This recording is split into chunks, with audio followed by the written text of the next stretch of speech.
Assalamualaikum warahmatullahi wabarakatuh. Bismillahirrahmanirrahim. Alhamdulillah. Alhamdulillahirabbil alamin. Wa bihi nasta'inu ala umuri dunya waddin. Assalatu wassalamu ala asrofil anbiya'i wal mursalin wa ala alihi wa sahbihi ajma'in. Amma ba'du. Alhamdulillah, teman-teman, sahabat-sahabat channel Barokatus Sholihin, insyaallah pada hari ini kita akan menelusuri di Gunung Munara. Jadi di Gunung Munara ini banyak sekali beberapa petilasan, terutama ada petilasan daripada Sultan Maulana Hasanuddin Banten bin Syekh Syarif Hidayatullah Sunan Gunung Jati. Ada juga pertapaan, bekas pertapaan petilasan daripada Insinyur Soekarno, presiden kita yang pertama. Ada juga goa batu Quran, ada juga batu tapak. Insya Allah pada hari ini kita akan menelusuri daripada petilasan-petilasan itu, ya. Mudah-mudahan kita mendapatkan keberkahan daripada petilasan para wali Allah, yaitu Sultan Maulana Hasanuddin Banten. Sekaligus kita akan menikmati keindahan alam di Gunung Munara, sehingga kita bisa bertafakur atas ciptaan-ciptanya Allah Subhanahu wa Ta'ala, sehingga kita bisa mempertebal iman kita kepada Allah Subhanahu wa Ta'ala. Para teman-teman jangan kemana-mana, ikuti terus perjalanan kami dalam menelusuri makam para wali-walinya Allah dan beberapa petilasan-petilasan wali-walinya Allah Subhanahu wa Ta'ala. Bagi teman-teman yang belum like, komen, dan subscribe, agar dukung kami dengan cara like, komen, dan subscribe. Dan bagi teman-teman yang sudah subscribe, jangan lupa untuk like dan komen dan share video ini. Mudah-mudahan apa yang kita niatkan diterima oleh Allah Subhanahu wa Ta'ala, dan hajat-hajat kita baik hajat dunia maupun akhirat dikabulkan oleh Allah Subhanahu wa Ta'ala. Ayo teman-teman, kita berangkat ke Gunung Munara. Jadi Gunung Munara ini posisi tempatnya di Kecamatan Rumpin. Jadi yang bagi teman-teman yang ingin ikut, yang ingin penasaran, ya, pengen tahu Gunung Munara, jadi tinggal klik aja di Google Map, ya, Gunung Munara Rumpin. Ya, insya Allah akan ditunjuki dan akan sampai ke tempat Gunung Munara. Itu.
teman-teman channel Barokatus Solihin, kita sudah sampai ke Batu Geloncong. Jadi namanya Batu Geloncong. Jadi menurut informasi, Batu Geloncong ini ternyata jatuh dari atas puncak, ya. Jadi gelundung tuh dia. Gelundung akhirnya berhenti di sini. Makanya masyarakat menyebutnya namanya Batu Geloncong. Jadi geloncongan tuh dari atas, ya. Jadi ini batu geloncongan, ataupun disebut dengan batu gelundung. Jadi gelundung dari atas, teman-teman. Oke, ayo teman-teman, terus kita nanjak.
Ada yang bertanya, kenapa sih kalau kita naik gunung itu ada lika-likunya, apinya ke kanan, ke kiri, belum kita melewati bebatuan-bebatuan yang kecil. Kadang juga ketika hujan, jalanan rada licin, bisa mengakibatkan kita jatuh. Kenapa nggak dari bawah itu langsung lurus ke atas?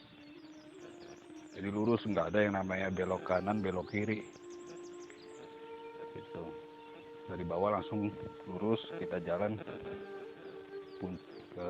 ke puncaknya. Ya kita bisa mengambil filosofi, teman-teman. Artinya, setiap manusia itu pasti punya cita-cita. Pasti punya harapan ataupun tujuan. Artinya di dalam setiap tujuan, cita-cita, kita ibaratkan sebagai puncak. Nggak ada yang namanya untuk meraih cita-cita ataupun sampai ke tujuan itu, dia tidak ada hambatan dan rintangan. Pasti ada hambatan dan rintangan yang harus dilalui. Termasuk hambatan dan rintangan itu menguji kita agar kita bisa lebih bersabar, agar kita bisa lebih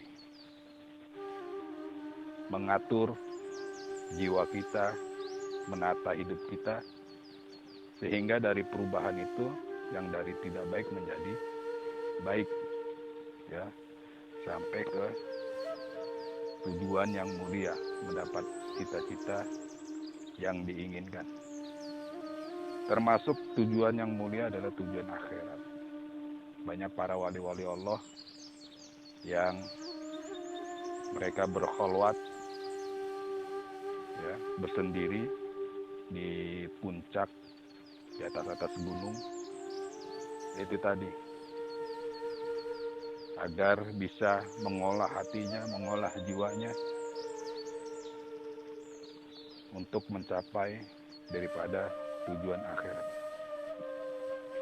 Kalau orang sudah mendapatkan akhirat, maka dunia akan mengikuti. Kalau orang cuman hanya sebatas dunia yang dia cari, maka akhirat belum tentu dia dapati. Maka tujuan kita adalah tidak lain dan tidak bukan untuk akhirat kita. Bahkan dalam kitab Ihya Ulumuddin, di mana Imam Ghazali berkata, "Fa inna maqsada zawil albab bidaril akhirah liqa'ullah." Bahwasanya tujuan orang-orang yang berakal di akhirat nanti adalah bertemu dengan Allah Subhanahu wa taala. Wala tariqa ilal usul ilahi illa bil ilmi wal amal. Tidak ada jalan untuk menuju ke situ kecuali dengan ilmu dan amal.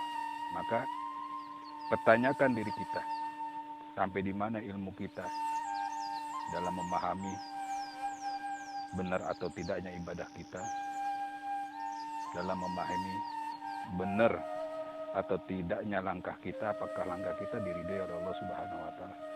Jangan cuma hanya sebatas ilmu saja, tapi amal juga. Ilmu dan amal. Oke teman-teman, mudah-mudahan kita mendapatkan ridhonya Allah Subhanahu wa taala. Amin ya rabbal alamin. Ayo teman-teman.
Alhamdulillah teman-teman sahabat channel Barokatuh Sholihin, kita sudah sampai ke situs keramat Gunung Munara, Gadogan Kuda, ya, Gadogan Kuda, Sultan Maulana Hasanuddin Banten bin Syekh Syarif Hidayatullah Sunan Gunung Jati.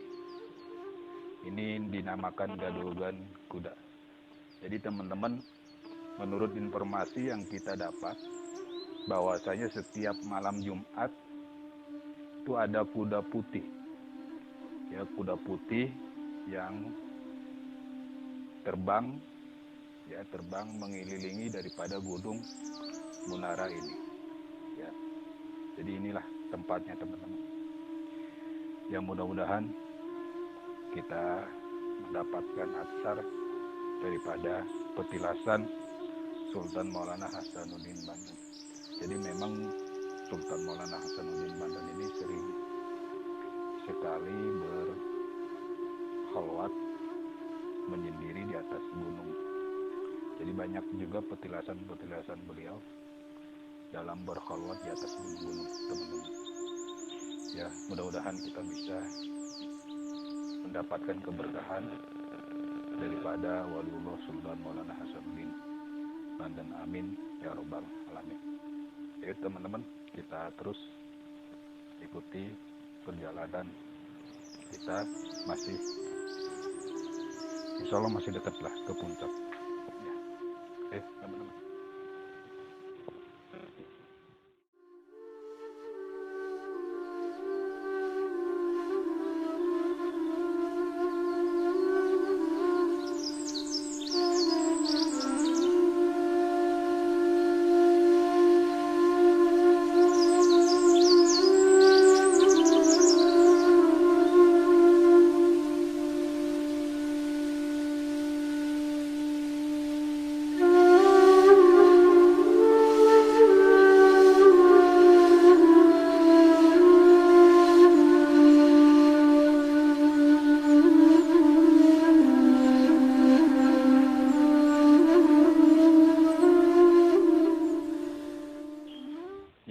teman-teman, kita sudah sampai ke Batu Tapak. Ya, jadi ini namanya Batu Tapak. Jadi kalau kita lihat sih, ya, ini kayak tapaknya, Batu Tapak.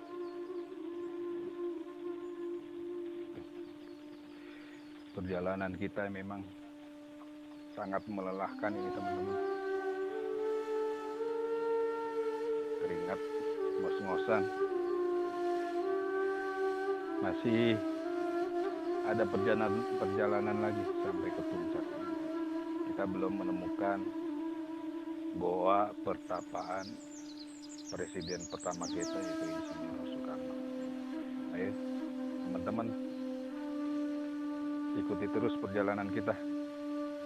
Mudah-mudahan kita selamat sampai tujuan. Mohon doanya ya teman-teman.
Oke teman-teman, alhamdulillah kita sekarang berada di Gua Petilasan Sultan Maulana Hasanuddin Banten. Ya, jadi Gua Petilasan Sultan Hasanuddin Banten. Ya, mudah-mudahan kita juga mendapatkan keberkahan dari Sultan Maulana Hasanuddin Banten. Di sini juga tertulis situs sejarah, ya, situs sejarah tongkat tapak tongkat Sultan Hasanuddin Banten. Ya, situs sejarah tongkat, teman-teman. Ya, jadi masih banyak lagi nih petilasan teman-teman. Ada goa Quran katanya, ada goa Insinyur Soekarno, presiden pertama kita. Ada nanti juga ada batu azan gitu. Ini yang kita sekarang ini kita banyak menemukan petilasan ya Sultan Maulana Hasanuddin Banten. Jadi makamnya memang berada di Banten, ya, berada di Banten. Sementara di sini kita Gunung Munara berada di Bogor gitu. Jadi bagaimana sepak terjangnya daripada Sultan Hasanuddin Banten, ya, sampai beliau berkholwat di gunung ini, ya, dan itu ada bekas-bekasnya. Memang banyak sekali juga bekas-bekas daripada para wali-walinya Allah. Itu ada, insya Allah ada asarnya, pengaruhnya untuk kita semua. Jadi buat keturunan-keturunannya juga bisa menelusuri, ya, bisa memudahkan. Jadi yang ada di Bogor bisa ke Bogor, Gunung Munara, juga sementara yang di Banten juga ke makam Sultan Hasanuddin Banten yang ada di Banten. Gitu. Jadi memang kisahnya daerah Banten itu ketika yang berdakwah adalah Sunan Gunung Jati. Ya, di mana Sunan Gunung Jati itu berdakwah di Banten. Setelah sudah berdakwah di Banten baru menyerahkan kepada putranya, yaitu Sultan Maulana Hasanuddin Banten. Ya mudah-mudahan teman-teman kita mendapatkan keberkahan daripada para wali-walinya Allah, khususnya yang kita napak tilas itu Sultan Maulana Hasanuddin Madan. Amin ya robbal alamin. Ayo teman-teman, terus kita selangkah demi selangkah, kalau bahasa Jawanya alon-alon, yang penting kelakon. Jadi selangkah demi selangkah mudah-mudahan kita sampai ke tujuan. Selalu berharap doa dari teman-teman agar perjalanan kita diridhoi dan diberikan perlindungan, keselamatan untuk sampai tujuan. Amin ya robbal alamin.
Alhamdulillah teman-teman, barokatus sholihin.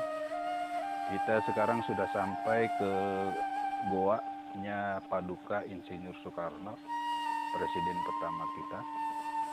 Ya, ini goanya nih. Jadi sebenarnya goanya ada di dalam. Jadi masuk ke dalam.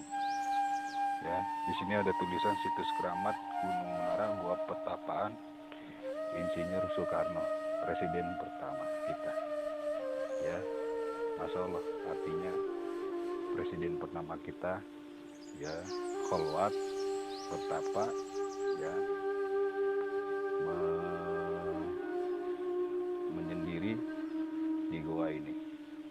Ya tentunya mungkin niatnya tak korup, mendekatkan diri kepada Allah Subhanahu wa Ta'ala. Sempat viral teman-teman. Viralnya apa? Ya, bahwasanya Soekarno itu masih hidup. Ya, kalau kita lihat, ya, kalau menurut saya, memang Insinyur Soekarno, presiden pertama kita itu ya masih hidup. Karena beliau juga memiliki tanggung jawab yang besar untuk wilayah negara kita, tanah air kita, yaitu Indonesia. Ya, tanggung jawab yang besar. Tidak ada yang tidak mungkin, ya, bagi Allah Subhanahu wa Ta'ala. Kita juga sempat mendengar Mbah Soleh yang ada di wilayah penjarahan Sunan Ampel 9 kali, ya, hidup mati, berkat doanya Sunan Ampel itu. Jadi kalau misalkan memang Insinyur Soekarno masih hidup ya, ketika itu sempat viral, memang benar ya beliau masih hidup, tapi hanya orang-orang tertentu saja yang bisa menemukan beliau ya. Salah satunya mungkin bisa menemukan beliau karena juga ada amanat-amanat yang diberikan oleh Presiden Soekarno, presiden yang pertama. Jadi negara kita, negara Indonesia ini sebenarnya merupakan daripada doa-doa para leluhur kita, para wali-wali kita. Jadi ketika itu ya zaman para wali-wali yang disebut dengan Walinda, Wilanda ya, itu zamannya para wali. Nah, masuk ke zaman Belanda ya, Belanda. Di Belanda itu kenapa ada penjajahan Belanda? Biar kita ini adalah negara Indonesia yang sangat kaya raya. Jadi mengikuti daripada proses kemajuan dunia. Jadi Belanda lah yang menjajahi negara Indonesia. Sebutannya Belanda. Jadi dari zaman Walinda, Wilanda, zamannya para wali, lalu masuk ke dalam penjajahan, mengikuti kemajuan dunia, disebut dengan Belanda. Padahal negaranya namanya Nederland, cuma sebutannya Belanda. Nah, nanti kita akan memasuki seorang pemimpin. Indonesia itu tidak pernah habis-habisnya pahlawan-pahlawan yang berjasa. Jadi banyak sekali pahlawan-pahlawan di negara Indonesia. Nah, Indonesia ini akan dipimpin oleh Ratu Adil. Ratu Adil itu adalah bukan laki-laki, bukan perempuan. Ratu Adil itu adalah sebenarnya seorang pemimpin yang dimana pemimpin itu akan menerapkan ratu aturan, adil itu menerapkan aturan hukum dari Al-Quran dan hadis Nabi Muhammad SAW. Ya, mudah-mudahan di tempat ini kita mendapatkan keberkahan ya dari Allah Subhanahu wa Ta'ala. Oke, terus ikuti lanjut perjalanan kita menuju situs-situs yang lain di dalam Gunung Munara. Ayo teman-teman.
Oke teman-teman, kita sudah berada di posisi namanya Batu Azan ini. Jadi mungkin dulu ya apinya azannya mungkin di atas itu ya. Allahu Akbar, Allahu Akbar. Ya, Maha Besar Allah. Ini azannya ya itu mungkin disebut Batu Azan mungkin karena azannya di atas mungkin. Apakah sama azan zaman dulu dengan azan sekarang? Sama. Dari zaman Rasulullah sampai Sekarang ya azannya begitu. Ya mungkin ada nada suaranya lah yang beda. Tapi kalimat-kalimat azannya ya sama. Jangan sampai azan itu diganti dengan bahasa daerah, ya. Gitu. Karena azan juga merupakan daripada bahasa Arab. Di surga nanti bahasanya juga bahasa Arab yang dipakai. Jadi jangan sampai yang ada di Turki itu pemimpin Mustafa Kemal menggantikan azan dengan bahasa Turki. Ya akhirnya makamnya sekarang bau, ya, bau, artinya dia menerapkan daripada menentang aturan syariat Islam. Oke teman-teman, kita lanjut lagi perjalanan kita. Ngos-ngosan juga ini, ya. Mungkin setelah itu kita insya Allah akan sampai ke puncak. Doakan selalu teman-teman agar perjalanan kita selamat dan sampai tujuan.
Alhamdulillahirrabbilalamin, teman-teman, sahabat channel Barokatus Sholihin. Kita sudah sampai di puncak Gunung Munara, daerah Rumpin Bogor. Ya, kita sekarang sudah berada di puncak Gunung Munara. Jadi kita bisa melihat alam-alam di sekitar kita. Ya, sungguh indah sekali. Ya, ternyata Allah Subhanahu wa Ta'ala menciptakan alam itu untuk kita merenungi, bertafakur. Ya, tafakur fi khalqillah, bertafakur atas ciptaan Allah Subhanahu wa Ta'ala. Bukan cuman hanya di atas pegunungan, bahkan di laut-lautan, di daratan, itu menjadi bahan renungan kita untuk bertafakur. Jadi ada ayat yang bisa dibaca, ada ayat yang tidak bisa dibaca. Ada ayat yang tertulis, ada ayat yang tidak tertulis. Kalau ayat yang tertulis tidak lain dan tidak bukan adalah Al-Quran, pedoman kita sebagai umat Islam. Nah, ayat yang tidak tertulis itu adalah alam sekitar kita, ya, termasuk ya kematian juga adalah merupakan ayat yang tidak tertulis yang dimana kesemuanya itu untuk kita renungi. Nah, alhamdulillah di puncak Gunung Munara ini kita sudah melewati beberapa petilasan. Ada petilasan daripada Sultan Hasanuddin Banten. Ada beberapa batu juga, ada batu tapak, batu azan, dan juga ada petilasan pertapaan Gua Soekarno, Presiden Republik Indonesia yang pertama. Para sahabat channel Barokatus Sholihin, terus ikuti perjalanan spiritual kami untuk dalam ziarah ke makam para wali-walinya Allah, juga petilasan daripada orang-orang yang soleh. Mudah-mudahan perjalanan kami dalam mencari keberkahan dan mendapatkan keridhaan Allah Subhanahu wa ta'ala. Amin ya rabbal alamin. Dan bagi teman-teman, dukung channel kami dengan cara like, komen, dan subscribe. Bagi teman-teman yang belum subscribe, ya bisa menekan tombol subscribe, dan subscribe itu pun gratis. Oke teman-teman, mudah-mudahan perjalanan kita hari ini ya lelah yang terbayarkan melihat keindahan alam yang begitu istimewa yang Allah ciptakan. Ya, mudah-mudahan perjalanan kami sampai ke titik puncak ini ya mendapatkan keberkahan dan keridhaan Allah Subhanahu wa ta'ala. Allahumma khtim lana bi khatimati sa'adah waj'alna minal ladina lahumul husna wa ziyadah bi jahi sayyidina Muhammadin sallallahu alaihi wasallam di syafa'ah wa alihi wa sahbihi dawi siyadah wa sayyidina al-Abbas al-Khadir Balya bin Malkan alaihi salam dil istiqamah wa sayyidina al-Ghaisul Azam sayyidina Syekh Abdul Qadir Al-Jailani radhiyallahu anhu dil karamah. Allahumma ya muhawwilul ahwal ahwil halana ila ahsanil ahwal bihaulika wa quwwatika ya azizu ya muta'al. Wa sallallahu ala sayyidina Muhammadin wa ala alihi wa sahbihi wa salam walhamdulillahi rabbil alamin. Wabillahi taufiq wal hidayah. Wassalamualaikum warahmatullahi wabarakatuh.